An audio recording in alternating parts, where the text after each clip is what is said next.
exercise more. Apparently it's better for my mental health. So I went to the gym. I didn't work out. I just did the Planet Fitness tour, and then I walked back to my car. It was a long walk, I was very tired. But I did feel what I think are endorphins. My body was like, is this what moving is? I don't do that very much, and we're a little confused. But I have been exercising more. I don't know that it helps, but it does make my brain feel a little bit less like a billionaire trapped in a sinking submersible.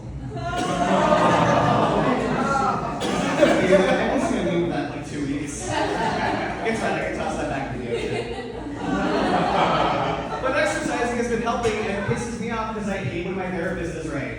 I don't pay that bitch $150 to tell me that I need to put in the work and do things. I do it so she tells me I'm a perfect angel, and the rest of you are the problem. It's a being in the butt. I am a huge advocate of therapy, though. I think everyone should be in therapy, especially men, as evidenced by the gentleman on stage earlier this evening. I say that as one of them, please make no mistake. As a man, I do think that 90% of the world's problems would be solved if we went to therapy for like a week. Like we'd be like, ah shit, if I felt my feelings, I wouldn't hit my wife. Maybe if I had basic empathy, I would have taken no for an answer. If I employed some cognitive behavioral skills, maybe I wouldn't have bombed it at least for a decade for oil. I mean, God bless America. Yay. But no, I have been in therapy since college. I'm a huge advocate for it. I hate what a lot of people. Thank you. Are you in therapy too? No. You should be.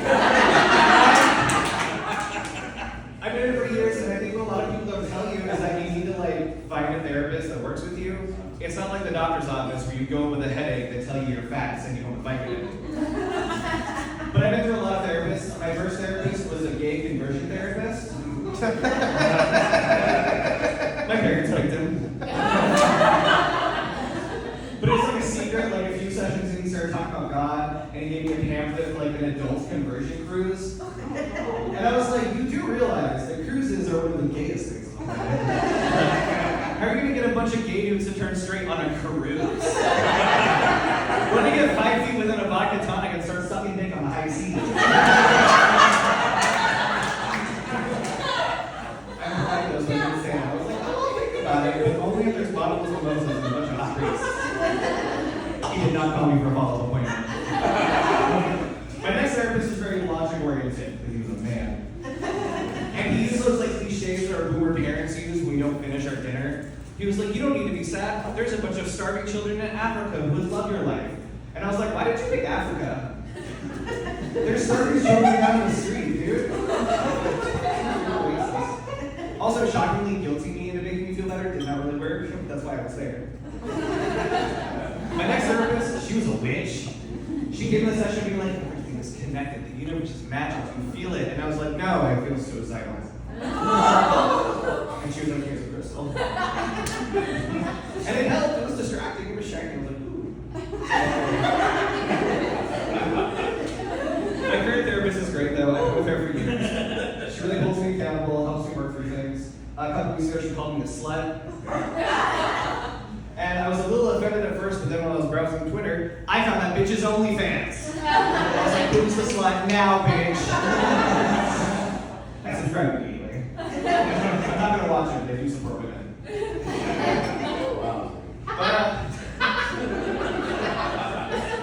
But she was right, I am a slut. 90 to 100% of my love life right now is hooking up with strangers. And I went to this guy's house, and within about 5 minutes of meeting him, he had me tied up on a swing in his basement. And I was like, this could go one of two ways. And if Jeffrey Dahmer's indicator, it could involve mouths. So, panic, I started looking around for like serial killer clues, ignoring the fact that it was tied up in the basement. Like, just anything that might confirm my suspicions, like lotion in a basket. Which I then realized can also go both ways. Basically what I learned is I could never survive a horror movie. If the killer is even like remotely attractive, I'll be like, Jason. You want to stab me where? Your machete is like what, like 12 inches? Oh, 20? Perfect. But Turns out I didn't die. And the sex was great. 10 minutes in, lose-win scenario. Because I didn't die. Anyway, I hooked up with another guy recently, and he wanted to role play. And I'm not really into that. Like, I'll let a guy tie me up and eat me for dinner, but like, I gotta be me.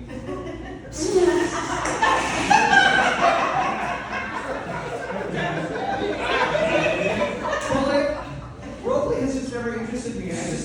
I don't want to pretend to be like your student, or your stepson, or your dog. That is a thing, look it up. But this guy, he wanted to roleplay as husbands. And I was like, oh, you need therapy, don't you? But I was horny and curious, so I followed through with it. And he was like, he told me just to come in, don't bother knocking, because we're husbands, it's our house. And I gotta say, you guys, I have a really nice house. It was in one of those like expensive neighborhoods, really tall windows, stainless steel appliances. I was like, honey, I'm home. But I'm also a method actor, so like I went into this prepared. I had the whole story ready for when I arrived at my husband's home, which is also my home. I was like, we met in our college journalism class. We have 3 kids. They're at grandma's for the weekend, so this is like our one night to make love because mom has cancer and dad has Alzheimer's, so like they can't babysit for much longer. So this is our chance.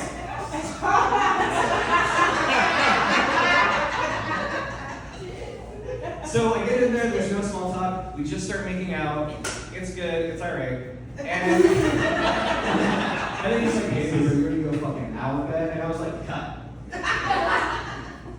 Logically, I don't think if we were married you would say our bed, I think you'd just say, hey honey, let's go to the bedroom. You know what, never mind, it's fine. If your bed isn't comfy, if your acting is bad, I don't mind. And I gotta tell you, it was comfy as fuck. And it was the comfiest fuck I've ever had, let me tell you. But then we're getting into it, it's getting hot to see me, and then he's like, let's make a baby. And I was like, that's not biologically possible. Well, like any normal person trying to have dirty talk with a stranger, he said nothing and ignored me and kept going. He's like, we're gonna get you pregnant. Like, we can't.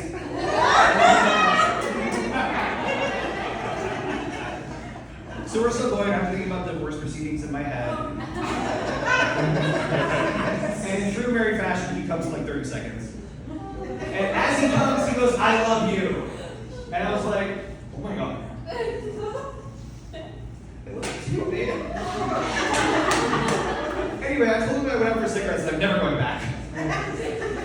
What I really have learned is that the longest and healthiest relationship I've ever had is with my last dildo. His name is Idris Elba.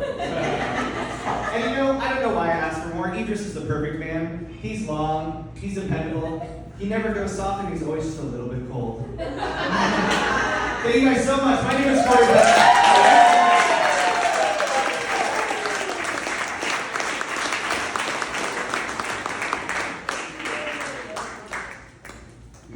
Keep it going for Corey Bennett.